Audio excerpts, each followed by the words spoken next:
quero entrar numa outra questão contigo, que diz respeito também à minha última pergunta, da construção desse discurso a partir das forças internas, das pressões internas, mas sobretudo na questão de Israel, em relação a Israel, em relação a Hamas, no que diz respeito à força de uma bancada evangélica dentro do Congresso Nacional, dos perigos que nós estamos vivendo em relação ao nosso conceito de laicidade do próprio país, e se tu vê uma influência, de fato, destes evangélicos em relação a qualquer coisa que se faz nesse país quando se trata de Israel e posicionamento do Brasil em relação a Israel.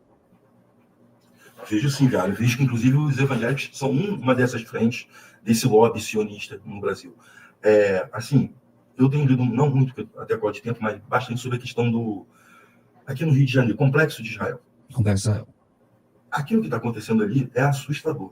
É assustador. É assim, eu tô com 46 anos, me cresci na década de 80. Eu nunca imaginei que poderia acontecer no Rio de Janeiro uma coisa dessa. E olha que naquela época, você tem da mesma geração, já se falava 48, muito. Somos bem próximos. Somos próximos, é. Você tem ali, na nossa época já se falava da violência das facções, mas nunca pensamos em chegar nesse ponto. E o que é incrível ali é que é uma milícia religiosa que tem braços no tráfico, em contrabando e na polícia. Então, assim, vamos recorrer a quem? Aqui no Rio de Janeiro, nossos governadores são presos. Nossos políticos são todos comprometidos com a milícia. Isso aí, existem várias investigações sobre isso. Então, assim, é uma questão muito grave que está acontecendo. E, assim, não sei se é onde você queria chegar com a pergunta, mas eu acredito que é mais um ponto de influência, sim, na postura do governo em relação ao seu discurso sobre Israel. Eu acredito que tem umas até mais graves, mas que dialogam muito, porque acaba que essa questão desse neopentecostalismo judaico, essa mutação que vem desde a década de 80, 90, ela é a porta-voz desses interesses na classe trabalhadora, nas classes mais baixas da sociedade, e também reverbera nas elites e na classe média. Então, assim... Se interromper, mas para propor um bate-papo contigo, qualquer coisa que o governo fale sobre Israel que descontenta a direita brasileira, os primeiros a se pronunciarem no Congresso são os pastores que são deputados também. Marco Feliciano, por exemplo, é o primeiro que vai se pronunciar. Depois vem o Nicolas Ferreira, depois vem os filhos do Bolsonaro, vem o senador Magno Malta, que é pastor também. Então essa frente evangélica sempre vem em contraposição a qualquer fala do governo que não seja favorável ao Estado de Israel. Antes de passar para ti, eu quero recomendar ao pessoal 2 livros sobre isso, tá? Traficantes Evangélicos, da Viviane Costa, Quem São e a Quem Servem os Novos Bandidos de Deus. O prefácio desse livro é do Bruno Paes Manso, e o livro do Bruno Paes Manso, A Fé e o Fuzil, que fala também sobre essa questão aqui no Rio de Janeiro. Gente, leiam, comprem e leiam esses livros. Te devolvo a palavra aí, meu caro.